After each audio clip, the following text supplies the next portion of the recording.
It was not the most violent of confrontations, but for protesters, it was among the most symbolic. They've been demonstrating here against Israel's separation barrier for more than 6 years, despite an Israeli Supreme Court ruling that part of the divide must be rerouted.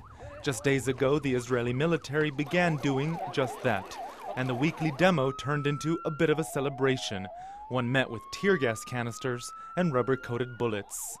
In a matter of minutes, a few demonstrators were lightly injured, mostly due to inhalation.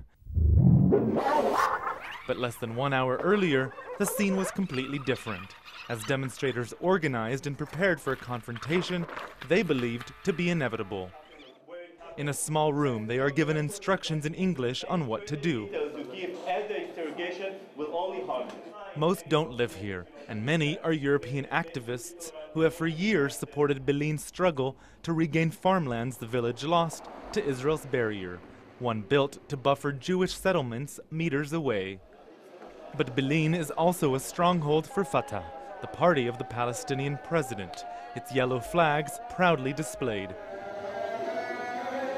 On this day, the Palestinian Prime Minister, Salam Fayyad, comes here to pray, and then talks about the significance of the continued demonstrations. Do you think this momentum will continue? Oh, definitely. With the wall and all, with the injustice, will have to come to an end. We must have our freedom from Israel, or we must have our vote in Israel. Fayyad then joins the demonstrators and the procession begins. Approximately 500 people marching towards the separation barrier. Among them, a number of Israeli activists. I think it's important for Israelis to be involved in these protests because, unlike other people, what is being done here is being done in our name.